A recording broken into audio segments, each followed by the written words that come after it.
All right, now we're live, guys.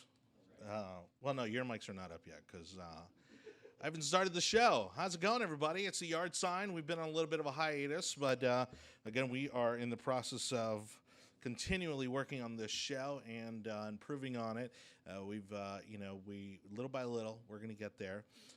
But anyhow, we got, again, a bit of a slim cast today. And no ladies, unfortunately. Or fortunately, maybe? No, I'm just kidding.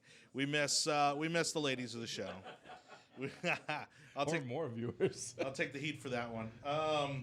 But welcome to the Yard Sign. It is the most important and relevant podcast in Florida politics. My name's Johnny Torres. Thank you so much for watching, and let's go ahead and see who's with us today over at the big desk. Let's see. We got Anibal, Cabrera. How you doing? And Mr. Jake Hoffman. How's it going? Sexy. Welcome back. Thank you. Thank you. You guys did a great job without me. Yeah, it was a fun show. We had a good time. You were gone? Yeah. More on that in just a little bit. But anyhow, again, thank you so much for watching. For those of you that are watching through the Tampa Bay Young Republicans page or the Yard Sign page, again, we appreciate you. We do this show, or we try to do this show about every week, every Monday, where we talk not only local but also national political topics. If you'd like to be on the show, hit us up in the inbox, and we'll certainly consider it. We are always looking for interesting people to come on the show, and so let's go ahead and dive in to today's topics. Let me get over here to topic number one. The Tampa Bay Young Republicans are hosting the Florida Federation of Young Republicans quarterly meeting, and going to have a dinner gala alongside of that this Saturday upcoming. We still have some tickets left for that. Mm-hmm. So if anybody wants to be more involved, and this is going to be an awesome event. We're going to have young Republicans from all over the state here in Tampa at the Barrymore Hotel. And tickets start at $55 and $30 if you're a member. And I would love for more people that watch this show and get engaged to come out to that. So there's our sponsor and plug for this episode. Well, I definitely paid full price then. I completely forgot. It was $30 for members, but it's good. It's fine. You didn't put the magic code in? What is the code? Well, we're not going to talk about the code live on air. All right. We can move into actual topics now. It's fine. All right. So, the quarterlies used to be a lot of fun, and certainly Tampa. They're going to be a lot of fun, John. And well, that's what I was getting at, and having them back in Tampa and having a team that's kind of been there, done that. This weekend should be a lot of fun. So again, if you are a young conservative Republican from anywhere across the state, and you want to meet other fellow like-minded Republicans, conservatives, come on out. You can actually join this weekend if you'd like, and it's going to be a great opportunity to meet and network with again fellow young Republicans from across the state. Some of which who work in politics, some of which who work in government, some of which who are just passionate about this country's politics and this state's politics, like you are. So make sure to go to the website tbwire.com for more information on the Florida Federation of Young Republicans quarterly meeting. And speaking of local politics, let's talk about a little newspaper mention that came out recently in the Tampa Bay Times. Now, I know for us Republicans, we typically do not put too much weight in what comes out in the Tampa Bay Times because we know their slant, we know their game.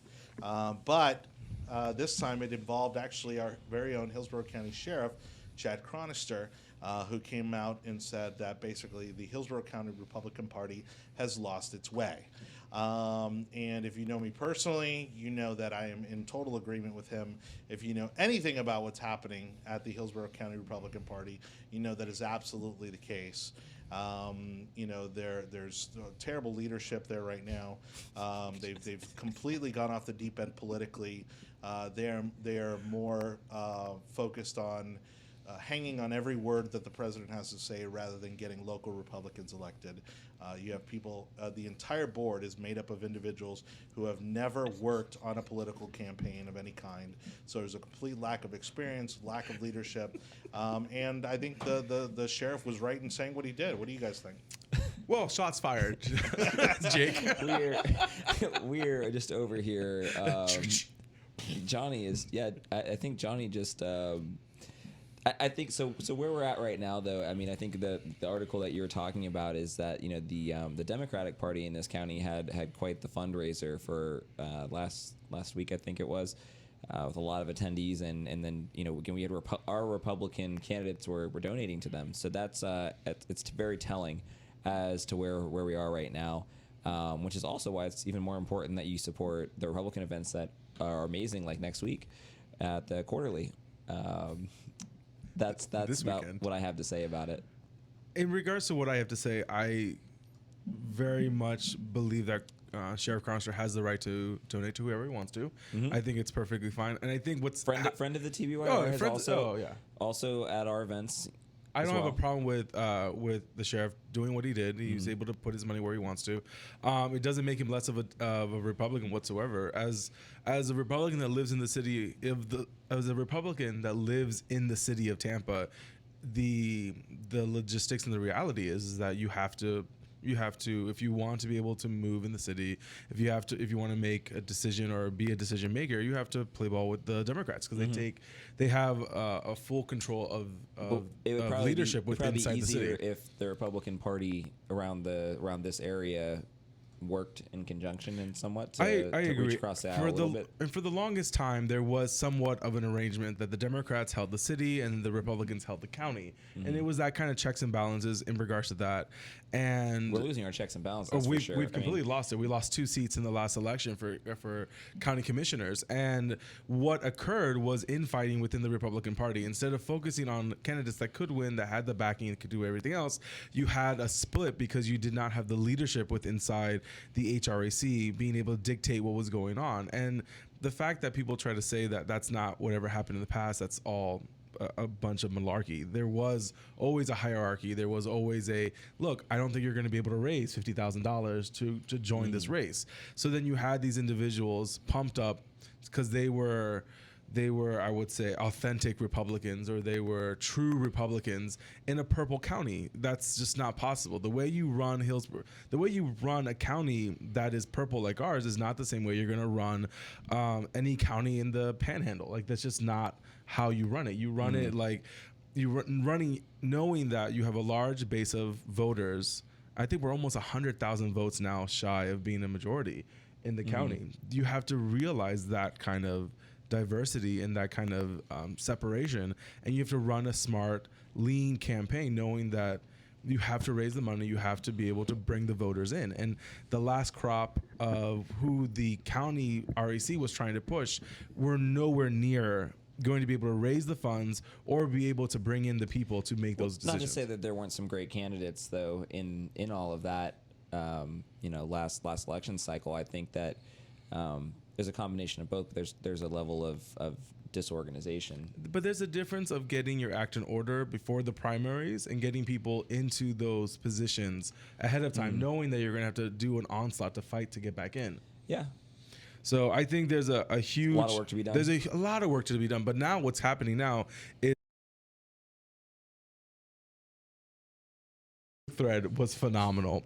It was absolutely phenomenal. Kudos to I don't know if we should say name drop here. No, I think it's probably best that we just take it as, you know who you are, Miss North Hillsborough County, in regards to how those threads read that yes, it is a huge problem. We are destroying ourselves if we're not focusing on taking over, at least taking back seats that we lost in the county commission, and then seeing if we could grow and get 1 or 2 seats in the city of Tampa. Well, this is the main problem, and I actually use this as a way to explain what's happening in the radio industry a lot, which is that they are basically burning the breeding ground for not only candidates but also people who want to get involved with the Republican Party, and so they are ostracizing people by this ridiculous purity test that if you don't subscribe 100% to whatever the president does or says, you're not welcome into the organization. Now they've instituted these ridiculous rules where if you say anything negative about another member or certainly a board member, you're doing a great job right now, that by the way, you're also going to get eliminated from the organization. They've made it an incredibly harsh environment, and nobody wants to be a part of that. Look, they hold meetings, on weekday nights when you can be home spending time with your family, having dinner with your friends. This is something that people want to do out of a passion to see their country and their community head in the right direction. The last thing they want to do is be judged, be maligned by people who have no idea what they're doing.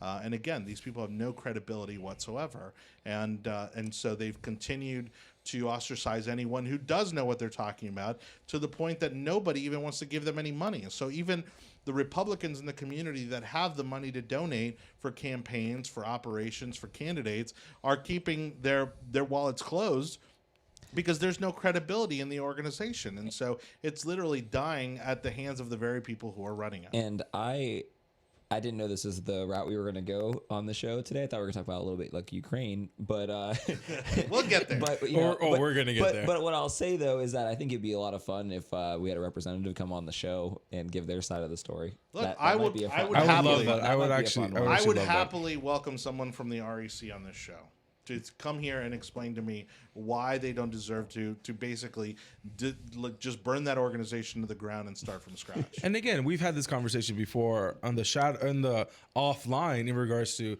the moment you start losing your donors, the moment you start arguing with your donors on the internet, on newspapers, is when you've lost control. And again, I know that the other individuals said, well, we don't need the donor class. Yes, you do. You need to be able to function as an organization. And if you can't show that you can raise money, then what are you going to do?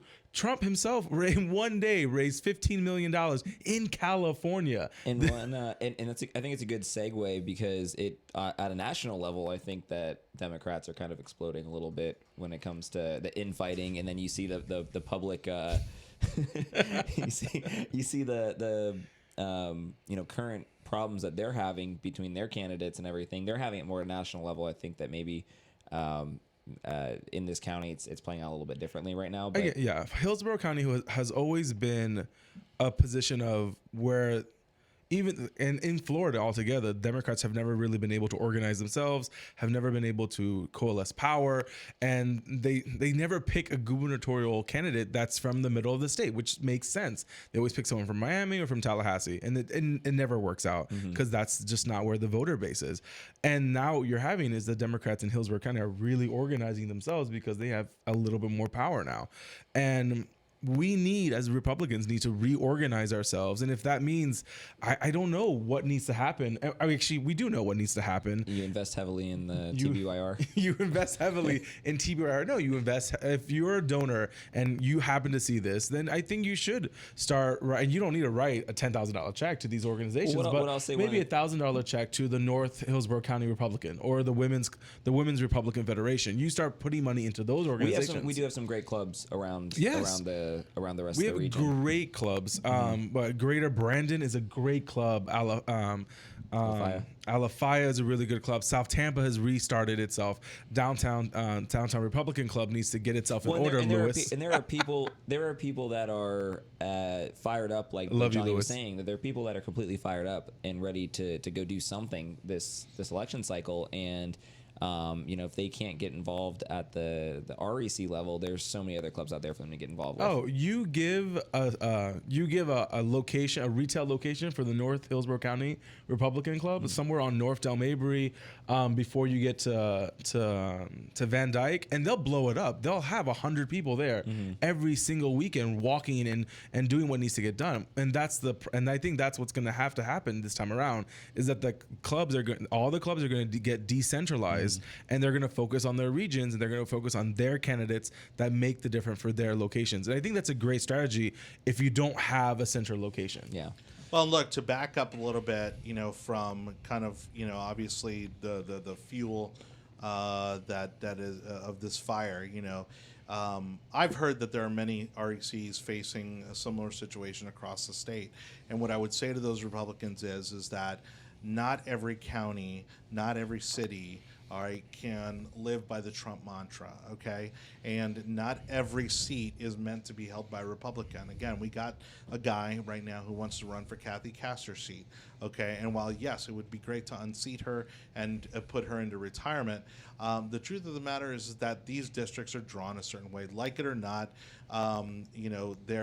these districts are drawn to be Republican. There are districts drawn to be Democrat, okay? And gerrymandering is a very real thing. And so that district is meant to be a Democrat district. And so there's no need for us to be wasting time and resources on a race that it's going to cost 6-7 figures to win, when the demographics are so far to the left that we're not going to win it. And meanwhile, you're not investing time and resources into campaigns that actually need it and can win. Because what are the campaigns that we need to focus on this time around? It's keeping the county commission seats that we have now, which are District 1 and I think another district that is terming 4? out. I think 4. Sure, yeah. So 1 and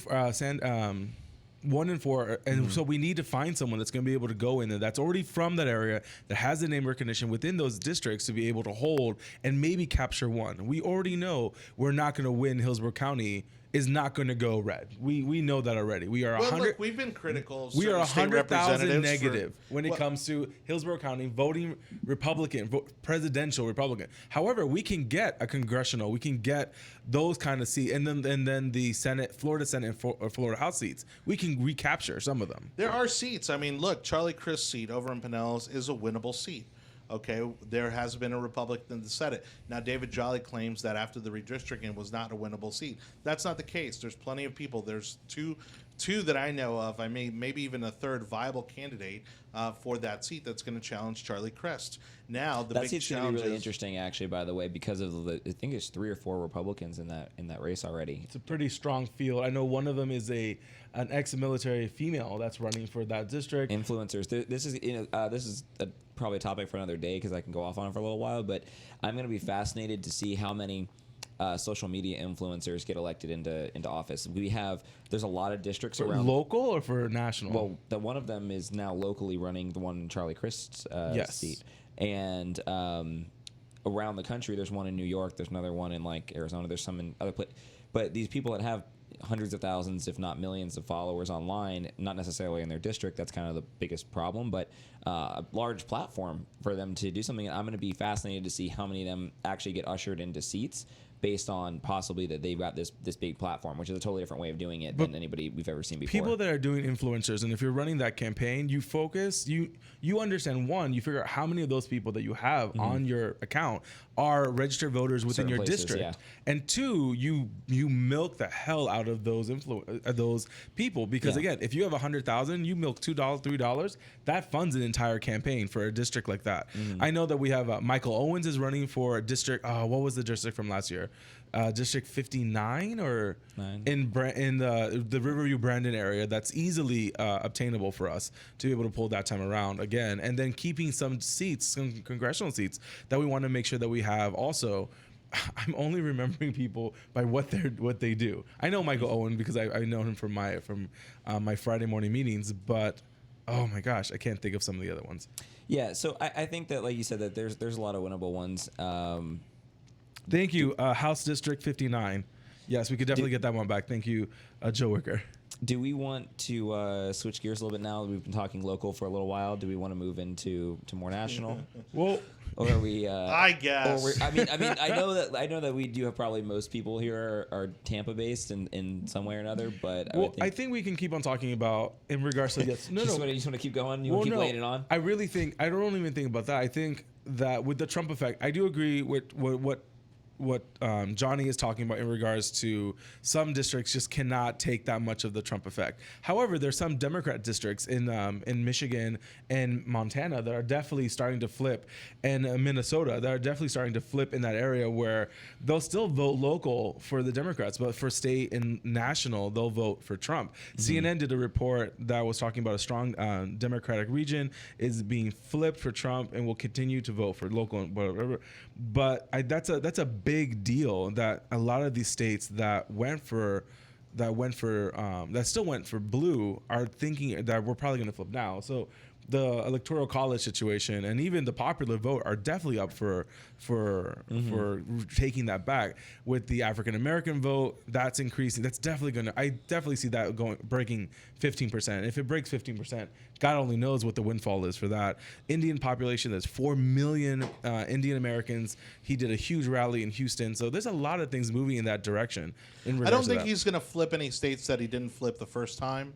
Like, he's not going to flip California, right? Like, but it is going to be a huge breeding ground for financial support. And yeah, but if we can get like in Arizona, if we can break the additional blue wall on that side, I mean, we can definitely hit a lot of parts. Even was it they were talking about Washington State being a huge contender, where you're never going to win Seattle, but you could definitely hit the regional areas outside of Seattle and Illinois. You'll never win Chicago, but you'll win the additional districts. So what happens when you win 39 out of the 40 counties in Illinois? That's a huge thing to accomplish.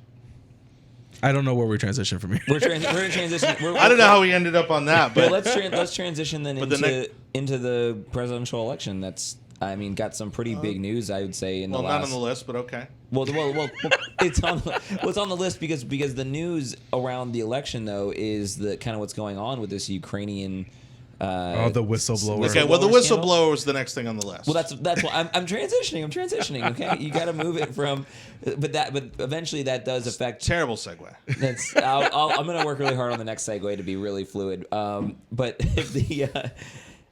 if wrong time to use fluid. You haven't been paying attention to what's going on right now, you've almost got two scandals on your hands at the same time, right? Or potential alleged scandals at the same time, because you have. What's going on with Trump right now in Ukraine, which is that there's allegedly an ask or a bribe or whatever you want to call it. Allegedly, very allegedly, that he's going to withhold some sort of funding from them unless they would have investigated Joe Biden and his. You're butchering the hell out of it. I'm not pushing the hell out of this. I'm saying you're butchering. Oh, butchering the hell out of it. Oh, that's fine. You can take over. take over. Is that not what's happening? So I think Johnny made this comment earlier that it's become the Democrats and now the media just throwing anything on the wall and seeing what sticks. And we all know that controversy doesn't stick on this president. So yes, you are correct that a whistleblower alleged that there was a conversation by the Ukrainian prime minister or president, because I think they have the president cycle, and then it was almost like a quick pro quo situation. And if that's the case, then yes, I think there needs to be. It's bad, there needs to be a hearing. There needs to be a review, and even impeachment would make a little sense if there's a quick pro quo. Yeah, that's kind of where we're at right now, where it's like they're throwing this up. I mean, this is the top podcast right now is talking about this. Your top news stories, they're all talking about this, and like you said, they're going to see if it sticks or not. But what's happening in the wake of that is it's brought up what he was talking about in the first place is.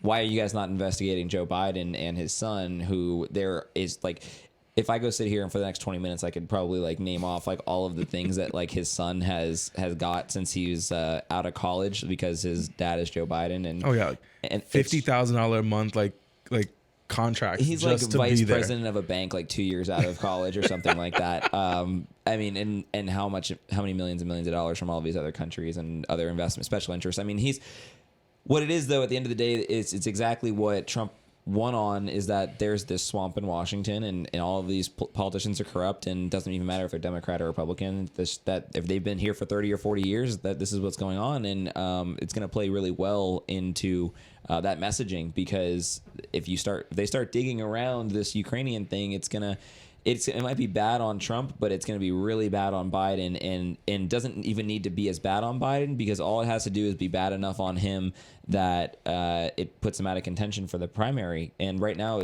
you're going to see possibly Warren's going to attack him now on it, or maybe Bernie, maybe somebody else. But if they start doing that, I see a clear path now for him to lose the nomination. Warren has to attack, and she has to pounce on this, even just to imply the corporate scandal on this. But it also has the backfiring is multiple ways now, not just hitting on Biden or hitting on on Biden on the situation, but then hitting on the media on this whole thing.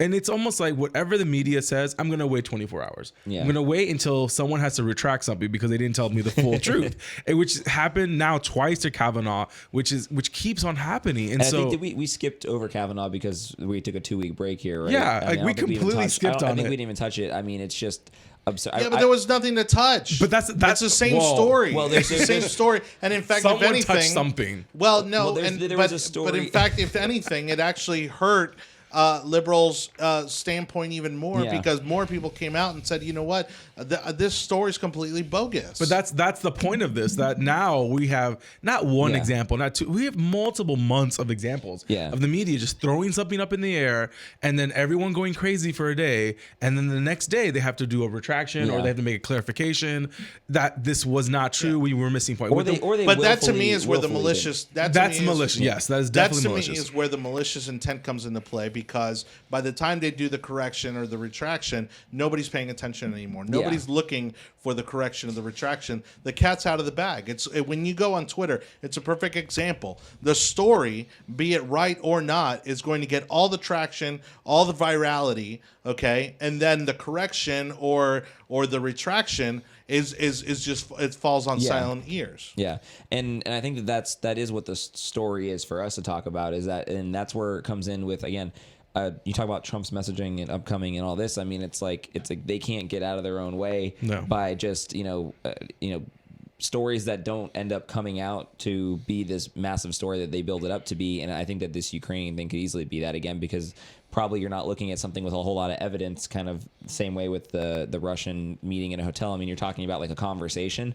And there's nothing to prove. And There's nothing really there for them it's to not run even on. that. It's you assume when you say whistleblower, that means it was someone There's in facts. the room. Yeah. It's someone's in the room listening to what's going on, or Money is was it- exchanged and they caught they it. Caught, Yeah. they were so compelled that they need to say something, and that's what the purpose of the whistleblower laws are. That if there's a situation where you've seen something, you need to say something, and that works if it's legitimate. And then so that's where the first CNN report goes. And then the following day you find out, well, the individual, which we don't know if it's a woman or male yet, the individual did not hear the conversation, was not privy to that in their day-to-day of their work. Yeah.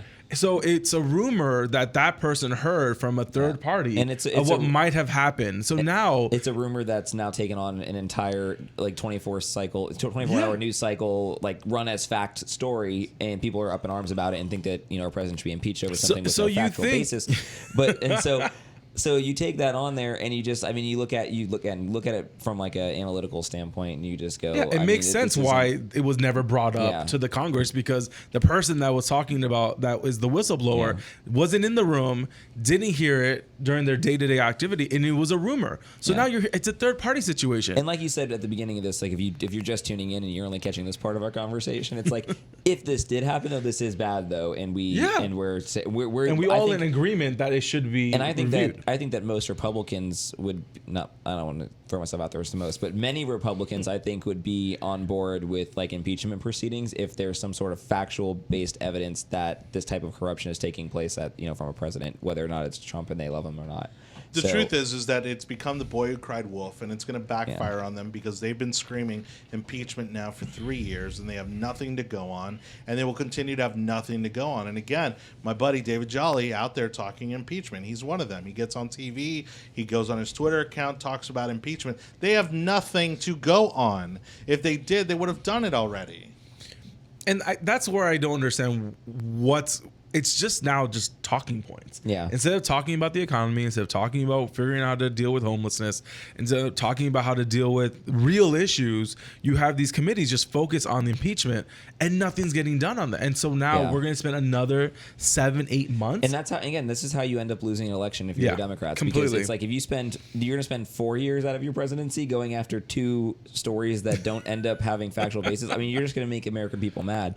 And that's where I think we're at right now. I mean, until other real facts come out. Or anything Well, like that's that. why I really think people need to start listening to Bill Maher. Like, if Oh, you're I a was gonna say, Democrat, start listening to us, but yeah.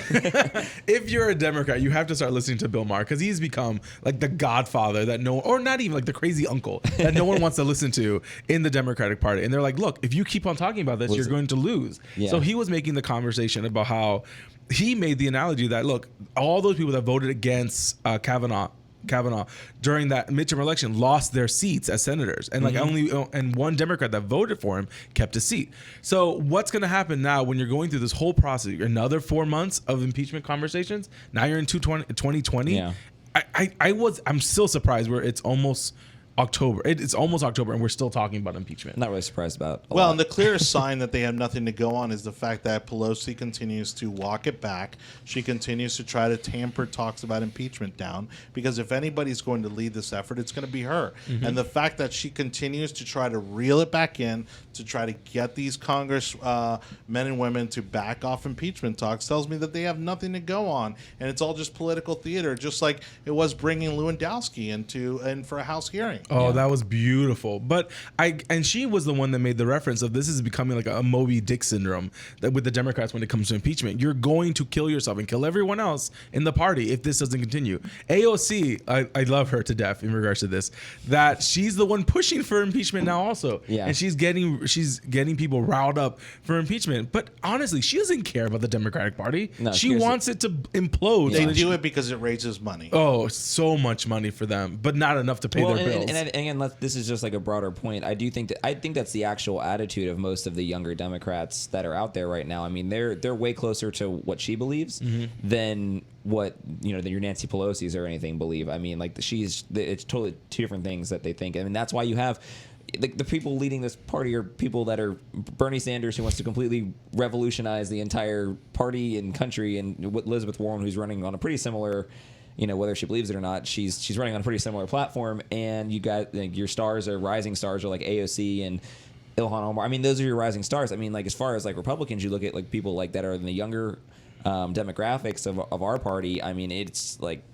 insanely more reasonable. We've transitioned pretty well comparative to where we were 8 years ago when we had the split with the Tea Party. And I think we've really compelled those individuals to come into the party and become leaders and everything else. Our governor is a perfect example of someone that's come into that position. And we love our governor in the state of Florida. And so we'll continue to support him, and even our senators, Marco Rubio and Rick Scott.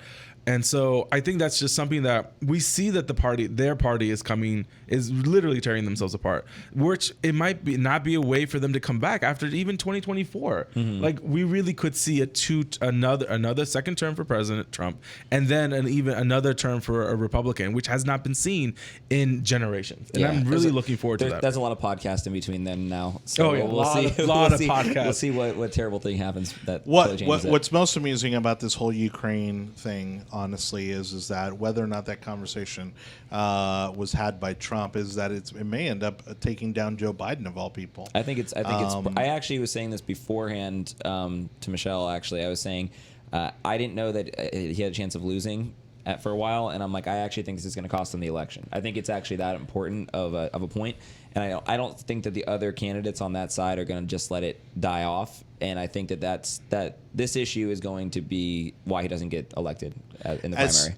As soon as it's been verified, I can assure you that the other Democrat campaigns are going to take him to task for it. And it doesn't even need to be verified. This is just an additional question. No, nothing needs to be verified anymore. Nothing needs to be verified anymore. But it is an additional question. We're going to be able to prove if it is true that Trump did not do a quick pro quo situation. It's going to be very difficult to say that because with Biden, that Biden never talked to his son about the Ukrainian deal. The thing about the Biden, what's so simple about it is, and the reason why like reporters have been able to even make it a story at all is because it's so obvious. It's like this bank has been your number one contributor since you started in Congress. You voted completely in their favor against party lines for so many years. Your son's 28 years old and like runs the bank afterwards, and then just has career options that none of us have any chance of the world. I mean, we're not drawing like lines across the board. We're drawing one line, like, and then right from here to here. And so I think that that's kind of the problem that he's going to face. It's going to be interesting. It's going to be interesting how all this shakes out. So I'm excited. I'm very much excited to see how bad this gets, because again, I want to see we win the electoral in a landslide again. I don't know about a kind of 84 situation, but it could easily happen.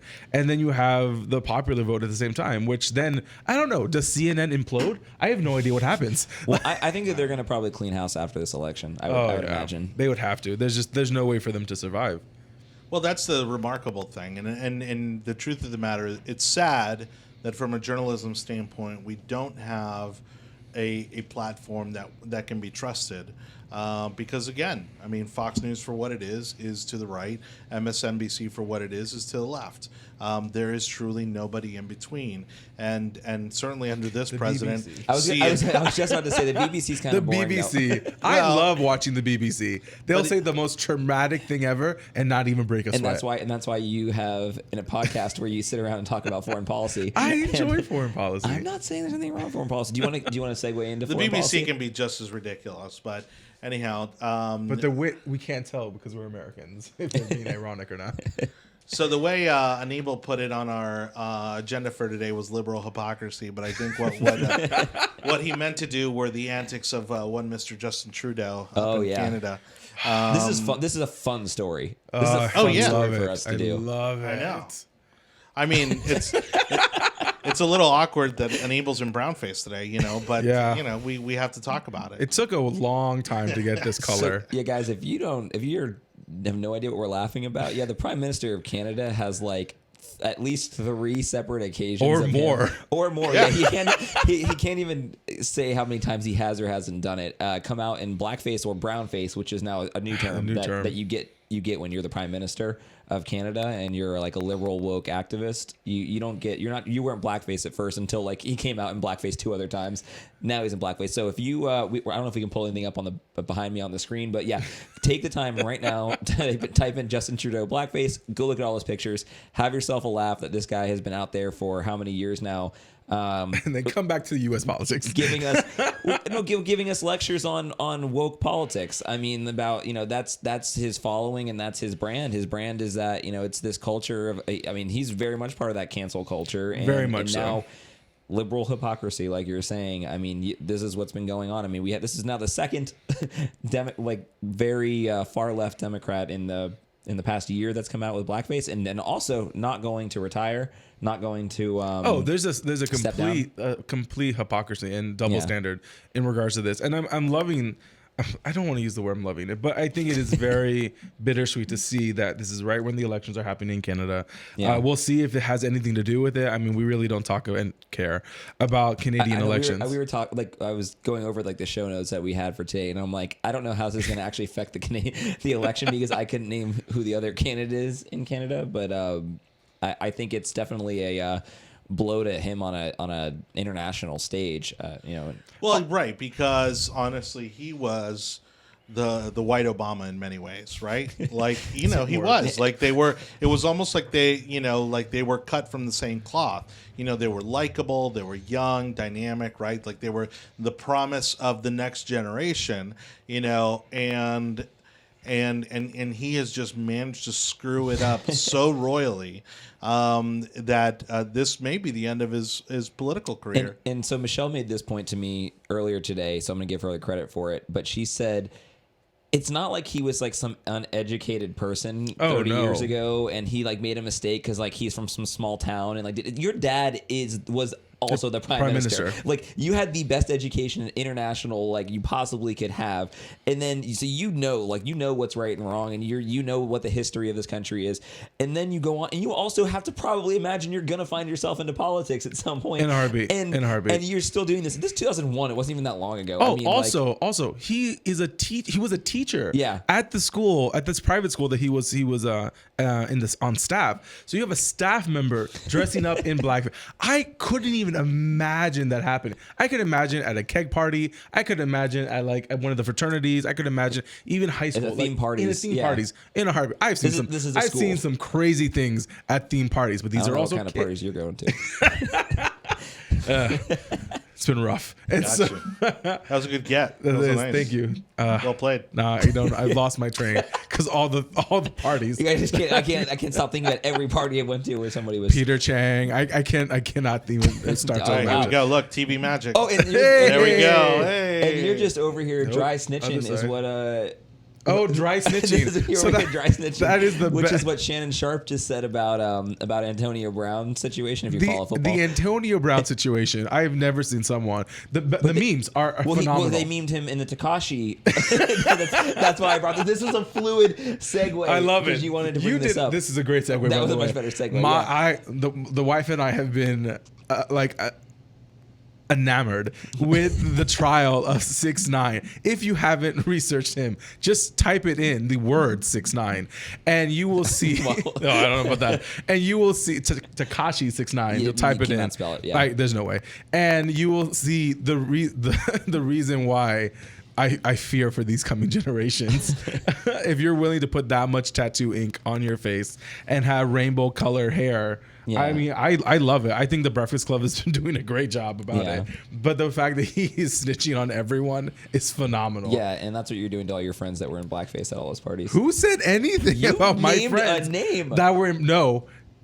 Johnny Torres made a comment about crazy parties, and I happen to name someone okay. that there's a picture of who is That's exactly culturally appropriating another culture That's within exactly his my point. culture. You were just within dry his snitching on culture. him. Oh, within his culture. Within Okay, his so it's culture, fine. so he's able to do it. It's perfectly fine. I get All it. right. I get He it. got has it. the skin tone to pull it off. All right, But so, that's so, the thing. It's not even subtle. we lost It's our not way. even subtle. Look at this. Like, look at this picture. How ridiculous is this picture? If you go and look at the Daily Show did a really good job actually of covering this, which and I actually want to make a comment about this because I saw this Seth Meyers clip. I saw this Seth Meyers clip about it, and I thought this was fascinating. Seth Meyers is so far to the left that when this came up and they even made a joke about it, and he said it's so bad we're not even going to put it on the screen. Oh my Could you gosh. imagine if like Trump did blackface or something like that back in the day? You think that like any of the like the late night shows are going to go? Oh, It's so bad no. we're not going to put it on the screen No, because we no, don't no. want you guys to see it. No, like that's what the media is doing for Justin Trudeau. I mean, they're covering up. They're literally going, Oh, it's so bad we're not absolutely. even going to put it up here. And then Trevor Noah actually did a very good job. I thought he had some great jokes along the way because and the joke he made about this is that he's not doing blackface like it's Aladdin. Like he's doing like Aladdin in blackface. Like he already was Aladdin without the blackface. Like what are you doing? I here? think that's the interpretation of brown face. Even it's a black and white photo, so you can't be able to tell. But I agree. I think he's saying he's white innocence of not knowing. Again, as you don't get to not know. You don't get to not know. Not as like, look. no. You can make an No, argument no, to no. me if you were, you in the you were 70s, in a in the culture, 70s or in the 60s, I could totally understand Well, you're- to a well, point. and this was 2001. Like this was like it was this century. It wasn't even like last century. It was this century. There's no way. I don't even know how he's gonna get. He can't get So away I with actually it. I have a question to pose for you guys. Then, do you think that if you are found out to have one time dressed in blackface or brownface when you were a kid, when you're in high school, when at some party or something like that, if you were caught in and somebody sees you, a picture comes out from 20 or 30 years ago, do you think that you should have to resign as a public figure? No, and this is what I'll say. I think we need to have everyone in America needs to agree on this. Anything before 2015, it is what it is. It is what it. Moving forward of 2015 and up, you have to be able to. You have to. Yeah. Then you resign. There's no way. Do you think? I'm curious that if you're watching the show right now, like I'd love for you to leave your answers. Like, should you No. retire or have to retire if you were? I am so look- glad that we never did Halloween really at my household. I'm so happy about it. I have 'Cause other there's, Halloween there's no costumes that pictures. might come out, but none of them are in blackface. No, so- we played Baby Jesus a bunch of times. I think it was like one of the three wise men. you can't do that kind of Multiple. stuff Wrong one. anymore. There Or we as go. you can. Yeah, you can. Yeah. No, look, I think if it happened before 1980, I think you should resign. I think it was known. Well, no, I'm sorry. I think after 1980 is what I meant. If you did it after 1980, you should have to resign because it's known as a racially charged thing to do. But isn't the argument that it's been racially charged since like minstrel shows? Like the people should have known like in the 60s and the 70s and 80s. Yeah, like and the 90s, governor of Virginia should have resigned a long time ago, and he got a pass because he just kept passing it off. Came up with 100,000,001 excuses, although everybody knows it's him, and he just kept kept deflecting, and eventually people just moved on to the next big story. Well, and that's actually one of the things I will say about Trudeau and like why I'm not going to sit here and condone blackface at all. That is not what I'm going to do. But what I will say, though, is that if you're caught in a scandal like this, where it's something that is probably going to blow over in a relatively quick amount of time, especially when the media is on your side, I do not think you should have to bow to the mob of resigning based off of one mistake 30 years ago. I mean, again, his was a few years ago, but I don't think you should have to resign. And so while I think these things are wrong, I don't necessarily agree with just abiding by mob rule, or else that's how you end up with your cancel culture, and cancel culture really sucks. And that's what's going on with our celebrities and our comedians and all these different people. And it's like we can't hold the two things true at the same time, where it's like, okay, well, this person did something bad one time, but they're also a really good artist. Like, we can't hold both of those things. I mean, it doesn't really work with the politicians the same way, but like with the artist, it's like look, it's okay. Like his comedy is still objectively funny, even if he one time sexually assaulted an intern or something like that. I mean, we're not bringing up Michael Jackson. Let's just not. That wasn't where I was going with it. I was talking about like Louis C.K. or somebody like that. It's like both of these things can be true at the same time. What's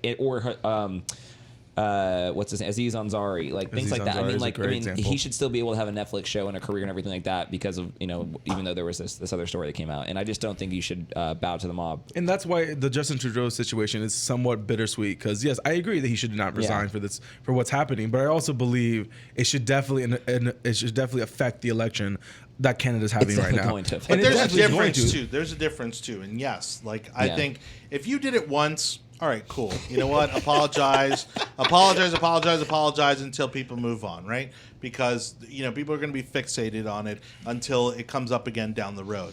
But this guy, along with Ralph Northam from Virginia, this was repeated. Okay, they did it 2, 3, 4, 5 times. God knows how many times they did this. Okay, they just happened to get caught on camera this time. They asked him, "Are any more pictures going to come out?" And he goes, "I don't know." Oh, it was so bad. He knows about these 3. There could be like 4 or 5 or 6. They're hoping to keep those down. Who was the New York congressman that almost became mayor that was trying to run for governor or trying for president, and it was because Weiner. So the Weiner senator, I think. What was his first name? Anthony Weiner. Yeah. And there was like, or is there anyone else that you might have been sending pictures to? He's like, honestly, I don't know. Which means, yes, there's probably multiple. But that's also almost from a PR standpoint, that's almost the perfect answer, right? Because at least if they do find other instances of it, he's already extinguished those in advance. Yeah, you want. He's already said, you know what? I thought there might be, and there were. I already addressed this. Touche. So, but that being said, this is repeated. I think Trudeau should have resigned. It wasn't once.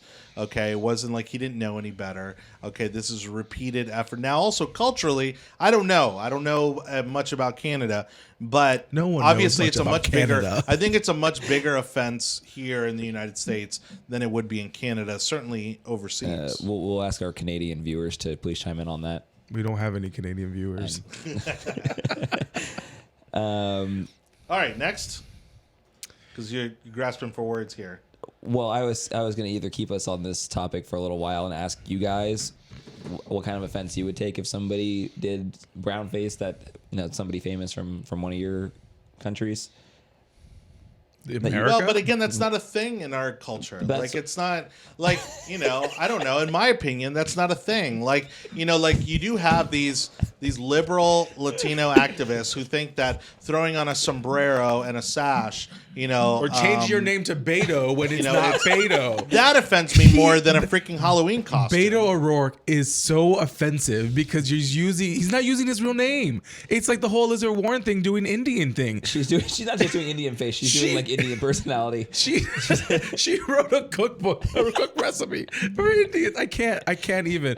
I love Beto, and at the same time I hate him because he he He is wants to take all of our the guns. exact reason why Trump is going to be reelected is because of Beto O'Rourke, Yeah. a Texan, saying that they're going to confiscate everyone's guns. To talk about that real quick, after I Of saw all it, states. Of all he states. he comes out and says, "I'm going to take," like emphatically in a debate No. for the presidency. He says, In "I'm Texas. going to come In and Texas. confiscate Nope. all of your guns." Nope. That is an insane jump to even for that side. And I looked at that and I go, man, this is going to be a really easy marketing campaign. Like, if I'm sitting around as the marketing manager for like Trump, it's like, okay, so what are you going to do?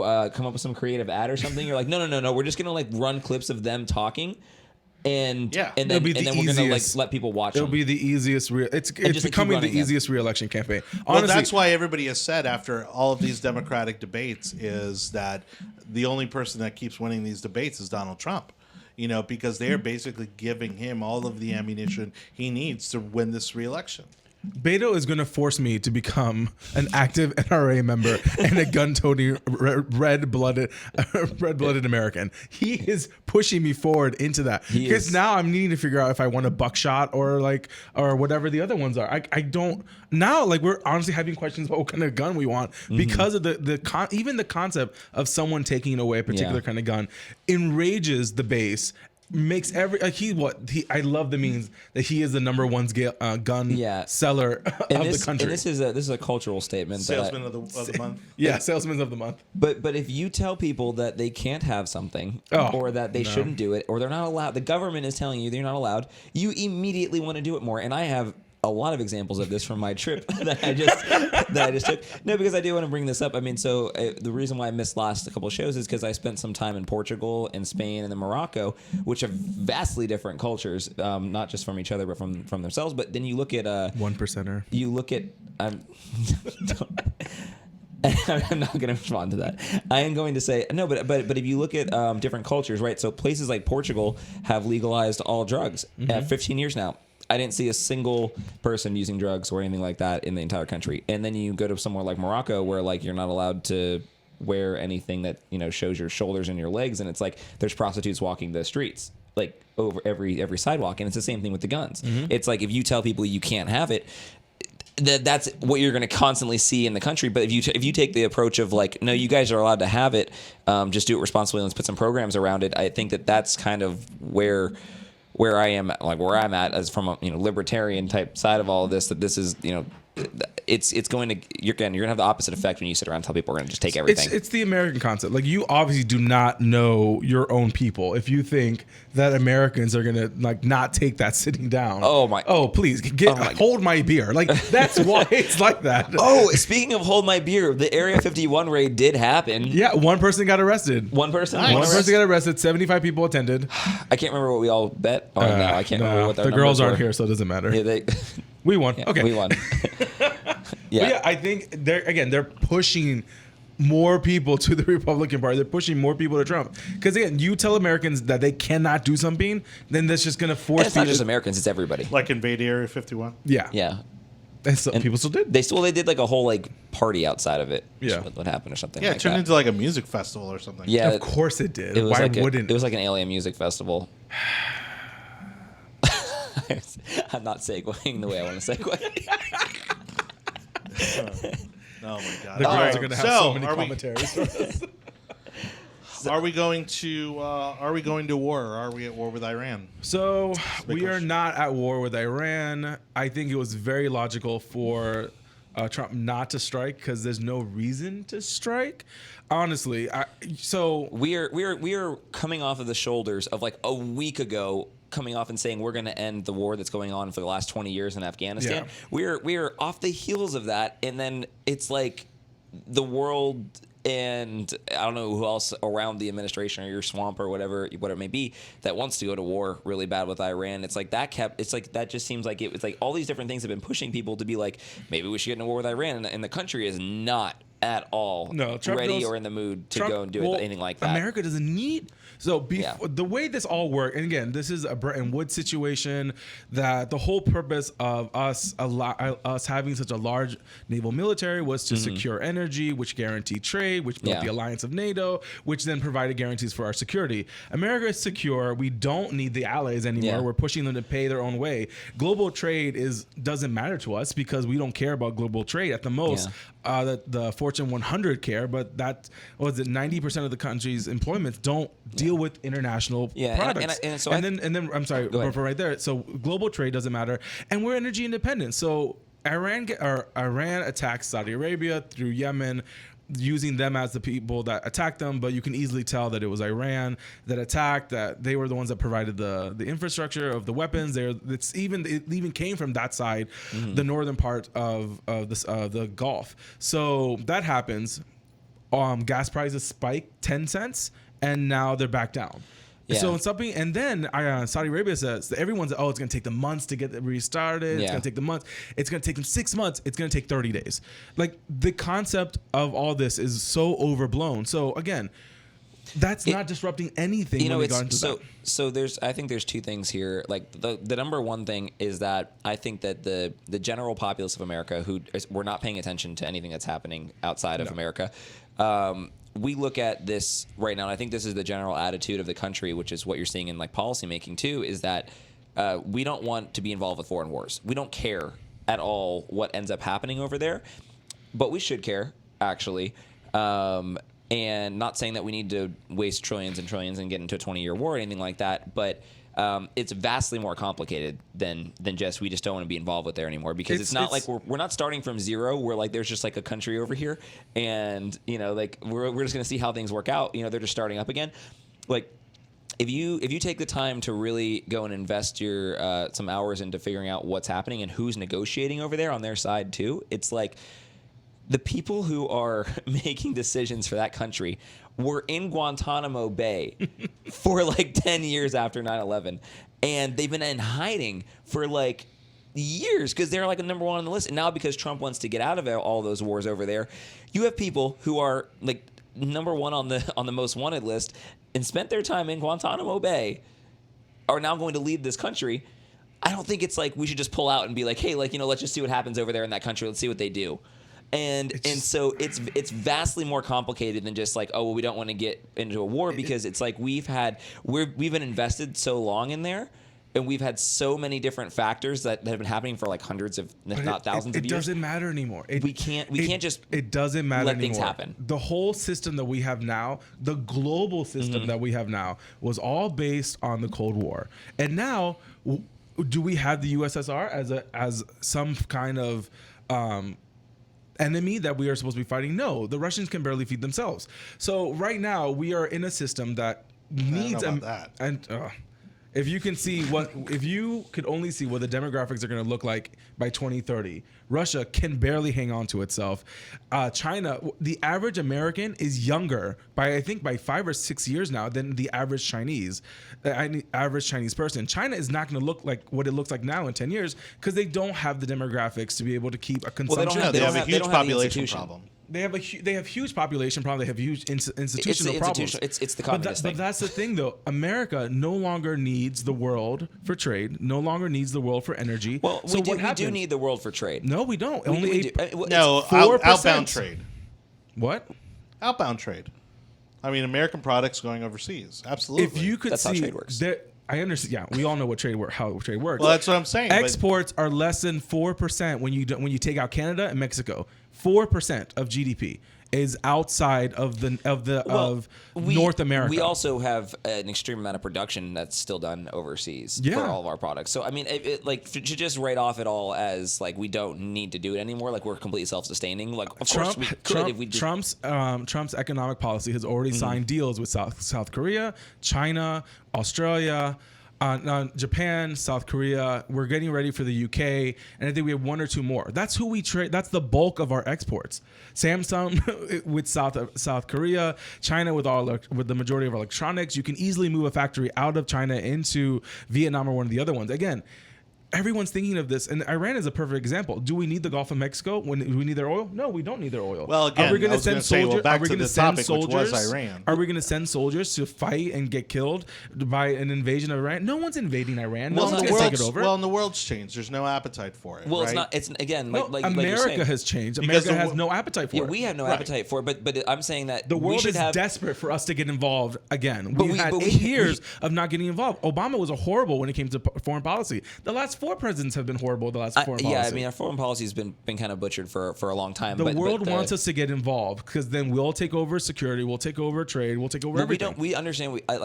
We don't need to play world police, but we are leaving we just spent 20 years bombing this area and locking all of their leaders up in Guantanamo Bay, and now we're going to say we're going to just back off, let you grow your nuclear program because we don't have. I mean, not that we were doing much with that whole deal. The Iranian nuclear deal wasn't really going into effect anyway. But I mean, now it's definitely not going into effect. And we absolutely they're just going to keep building up their nuclear capabilities. So it's 10, 20, 30 years from now, we might be sitting here looking back and going well, maybe we should have I don't know, kept some sort of presence, or this deal for us to pull out better have a lot of really good pieces to it that, things that they want us out, we want out.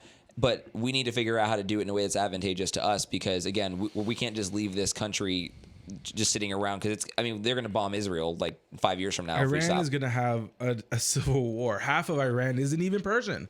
The demographics inside Iran are so detrimental to the Iranians that they need something else to focus on, which is why they're always to death to America, death to Israel, because they need something else to focus on. The demographics inside Iran, less than 50% of 70 million people, 22 million of them are Azerbaijanis who want to desperately merge with the other country of themselves. I think 15 or 16 million are Kurds, and then the other south side of it are Sunnis. Iran is having a huge problem. They can't even deal with their own selves. And the most logical thing that we could have done is take the sanctions for the banking. That was the most logical step for us to make. And then someone that, we need to do a strategic attack. The strategic attack? It's an island off the coast of Iran, the southern east side of Iran. There's an island called what is the name? I'm losing it right now. It's Kharj Island on the southwest part of Iran. Do you know how much oil is run through that one island? 95% of oil from Iran is run through that island. 2 bombs will destroy the island. The island is less than 2 football fields long. That can cripple their oil productivity.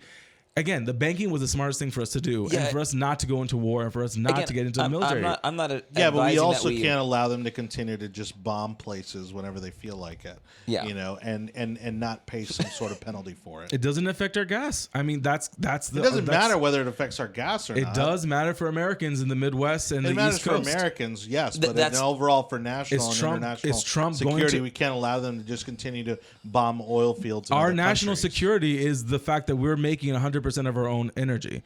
That's the security. And again, that's why I said there's 2 different ways to look at this. There's the national attitude, we've been talking about. We don't want to do it. Nobody cares if we're involved at all because again, gas prices aren't going up. If gas prices shot up to $8 a gallon, then we might care a little bit more. But that got rid of Carter. But I don't think that that's what's best for a foreign policy standpoint. I think it's extremely more complicated than that, and I'm not for just walking away unless we have a lot of great things in place that are very advantageous to us while we walk away. There's a new world order that's being developed. I don't know what it's going to look like, but the fact is the world as we know it now is not going to look the same way it is now. NATO is being eroded. We are not needed. We're not wanting to put ourselves in these other parts of the world unless it's when it comes to humanitarian crisis. And if that was the case, then we would have got into Syria and Yemen years ago. So again, I don't know what it's going to look like in the future, but the fact is that we no longer care about 40% of the world's oil going through the Horn of Hormuz. I mean, if that won't get us involved in something, then I don't know what's going to get us involved. And the world is screaming for us to get involved. Yeah. Because they don't know. I think the world doesn't know what to do. They don't know what to do when it comes to China. China's a whole nother conversation. I don't want to get into that either. Yeah. Right. So let's get on to our next. Let's topic. get out of that. All right. Next topic. Trump, a lot of money. Democrats, very little money. I mean, that's basically what it comes down to. Look, right. say what you will about Trump, and again, I deem myself pretty objective when it comes to the president. And the truth of the matter is that the guy's a fundraising machine. I think the Republican Party nationally is reporting over $26 million raised to what, just last month? Just last month. And I'm going to give that to, I mean, obviously it's him, but it is campaign management. Yes. I mean, Pascal is just absolutely knows exactly what he's doing from a digital standpoint. That's what's winning in this election again, the same way it did last time. Well, because that's where the battle is happening every single day. Yeah. It's not when we talk about the media has the morning newscast, they have the evening newscast. That's it, right? The newspaper comes out first thing in the morning, right? That's the only time those battles are being fought. The battle for each vote out there is happening online every single day on all our platforms, on all our devices. And you're right. I think that is absolutely where you are winning an election and where you can show strength. The Republicans' ground game is going to be phenomenal. It's going to be immense in a large part of the battleground states. The infrastructure, the data that's being collected, all these events, all these rallies, 50,000 plus rallies. That the one that just happened in Houston. You don't think there's any way that the campaign didn't get all that data? It's all about data. This election is about data. And we're not going to do what Obama did, where he created his own infrastructure and he created his own platform and his own database and everything else, and then left the DNC with I think a $40 million deficit within their coffers. Which he either has not leveraged to this point, or it was a lot weaker than we thought. Because, I mean, truthfully, for the machine that he built, I thought for sure he was going to handpick the next nominee. And so far, I mean, they're staying out of it. I mean, completely, for the most part. they're completely staying out of it. Even with behind Uncle Joe. I think he made one comment. I think the plague. I think Obama made one comment recently, and just because I saw the headline that Obama is officially one of the first presidents, the past presidents that made a comment to the current one, like the most recent president to make a comment of the current president. It's some kind of verbiage that makes it one of the first times. But I think what's going to continue to happen is I don't think he's going to get into the race. I think it's going to get ugly. I know everyone keeps on saying that he's not focused. He doesn't want Biden to win, or he doesn't want Biden to be the one. I don't agree with that. I think that probably off the heels of a DNC last year or last election cycle that everybody in the party feels like picked the winner, and they didn't have a fair election, and that it was Bernie's. It shouldn't have been Hillary's. Bernie's not a Democrat. But he's not a registered Democrat. But I'm saying, the fact that they even allow that. I is so know. I don't ridiculous. understand. He's not a registered Democrat. Why is he participating in the primaries? Yes, I know. I know. But I think that's why Obama is staying out of it, probably, because if he comes out and starts endorsing, I think that you're going to have your left. Everyone that's the far left of that side saying the DNC is still that corrupt thing that's picking the next winner. And I think that's probably, I would guess that's why he's staying out of it. And probably I would too. Also, honestly, I just don't think he believes that any of the nominees or the candidates are that strong. I agree. And also, if you I think it's called Revolt Summit happened earlier I think this past weekend with Candace Owen and a bunch of other Charlemagne the God was there. A bunch of people were there talking about the black vote and everything else. And the end was this individual, I cannot remember his name, but he made a passionate speech about, look, it doesn't matter if you're a D, it doesn't matter if you're R. If as a community, if they can't get themselves together and come up with a list, like a bullet point of like 5 or 6 points, just to agree upon, and like, look, even though you're a Democrat, I might like you, but you can't agree to these 5 points, so we're going to go with the other guy. Just having those conversations out loud gives me so much hope that the African American community is finally understanding that they shouldn't be voting in a monolith, and their votes for the last 40 years has done nothing for their communities. They need to be holding their politicians accountable, and they haven't been holding their politicians accountable. Their Democrat candidates have never been held accountable. Not to get too deep into it, but I think what we're also seeing is a new generation within the black community that grew up middle class. Yeah. And upper middle class, and maybe even upper class, which again didn't exist, right? But now you've got people of our age, right? Late 30s, early 40s, right? Who didn't grow up in poverty, calm down. within the black community.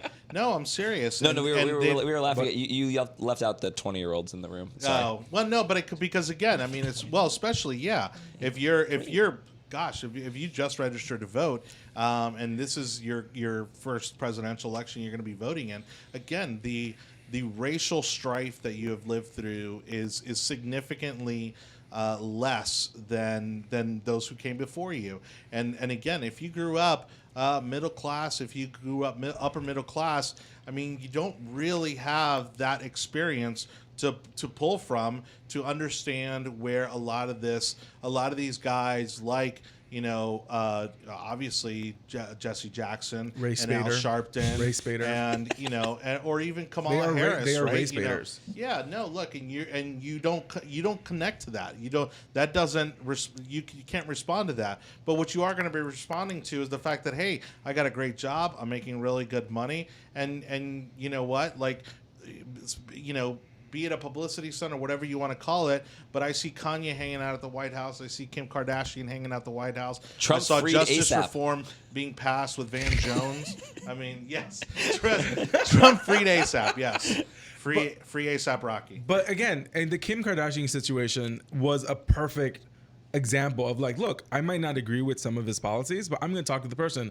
that can make a decision. That's what you have to do. That's what you do. I mean, that's why, again, and this can even go back down to local. A lot of the local politicians in the city of Tampa are Democrats. I'm friends with a lot of those individuals on city council and county commission. Am I not going to be friends with them because they're Democrats? No. One of my good friends lives out in California. I'm not going to call him out, but he was I saw him. He was visiting Tampa, and he's wearing an Antifa shirt. I'm wearing a red hat, and I'm like, "Look, I'm gonna burn your shirt. You're gonna rip up my hat, and we'll be good." Like, it's just that.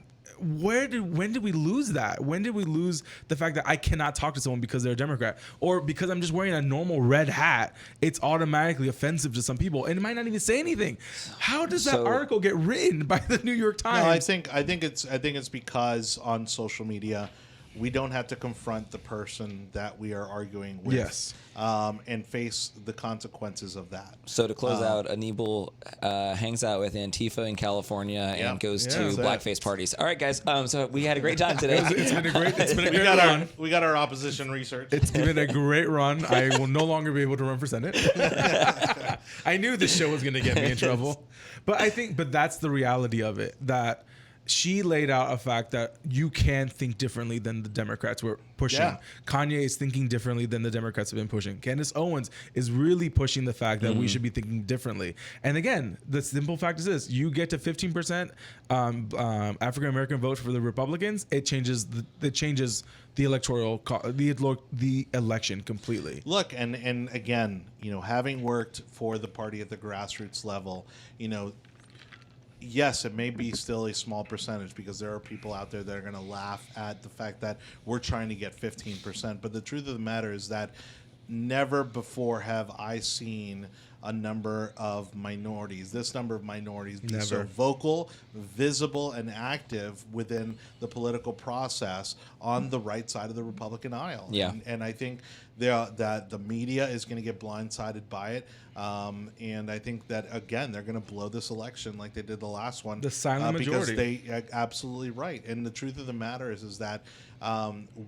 whatever you may think of Candace Owen and other people who have capitalized, the fact that they are a minority within, a predominantly white political party, she is having an impact. People like her are having an impact. When you have Hispanics and African Americans coming out and saying that they support the president, that has an impact. Yes, it may only be changing 1 or 2 out of 10 people's opinions, but that adds up really quickly across the country. Yeah. So I do think we probably need to wrap up. I think we're at about an hour and 10. So Al Sharpton is a racist. Well, thank you. He is. He's for the talked about reminder. Jews. He's talked about black people. He's talked about Hispanics. Oh, yeah. And the fact that CNN still gives him a show is mind-boggling. I was going to end Oh, on not to mention all the quarterly. tax evasion. Oh, complete tax evasions. But let's talk about guy the belongs in jail. No, I mean, it's not yeah. even whether he's a con man. The guy is a criminal. He is a racist. All right, final parting words, Jake Hoffman. I don't know how I'm going to follow that, but basically, we have Come to the FFYR quarterly. Come to the FFYR quarter. That is my calling cry to people that are actually watching our podcast. Like, show up, buy your ticket, and come join it. We're gonna have a great weekend. We are going to go on Friday evening. We're gonna go to the Tampa Art Museum. And have a great night there and do dinner and drinks on the Riverwalk. It's fourth Friday. Fourth Friday. First Friday. Nope. No, we don't do first Friday over here. We do fourth Friday. Because we're not sloppy. Oh, that's right. Well, no, and Friday's not the... Is there anybody else like around our region that you guys want to throw any shots at this show? Do you guys want to take any shots at Sarasota or Pasco while we're at it? Have you walked down those streets on First Friday?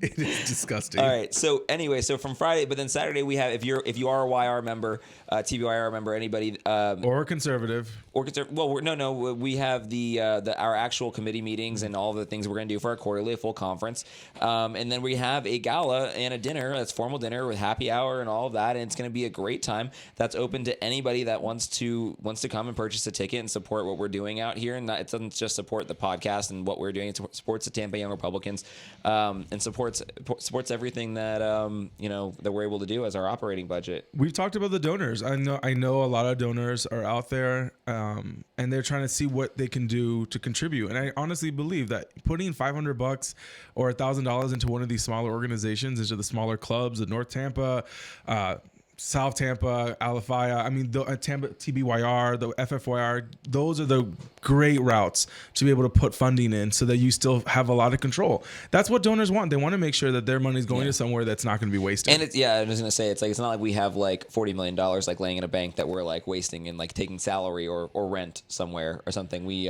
We use it directly for like helping campaigns that are of local officials. I mean, there's really not much else. Actually, the other thing that your money will go to, if you do support us with a sponsorship or anything, is that we are going to be participating in the Martin Grammatica charity kickball event on MacDill Air Force Base on October 5th. So if you are doing any sort of sponsorship or anything like that, that's where that money is going to end up going. It's going to go to building houses for disabled veterans. Yeah. So. Thank you guys so much for those that have already donated to the organization, that have contributed. Debbie Tamargo is a great friend to TBYR, and we love to shout her out. She's awesome. So anyone else that you want to be able to any more shout outs? Johnny, anyone? No, for me, thanks to everybody for watching. Again, if you happen to be in the area and you want to join us on the podcast, give us a shout. We'll try to grab a seat for you. And any topics that you'd like to share with us, again, also feel free to send those along. Make sure to follow us on Facebook at The Yard Sign, Twitter and YouTube. Again, The Yard Sign is where you can find us all across the interwebs. Again, we hope to see you at the FFYR Quarterly this weekend. If not, you can go ahead and... no, I am not Anibal. You can find us here. Let's see. There we go. TBWire.com. But again, this is the Yard Sign Podcast. We appreciate you for watching. No affiliation. We'll see you next Monday. No affiliation. What? Oh my! No affiliation. No affiliation. Oh, yeah. Thank you guys for watching. Keep plugging your stuff then. And like all Americans, hold my beer. We done? We're just gonna hang Are we out. out?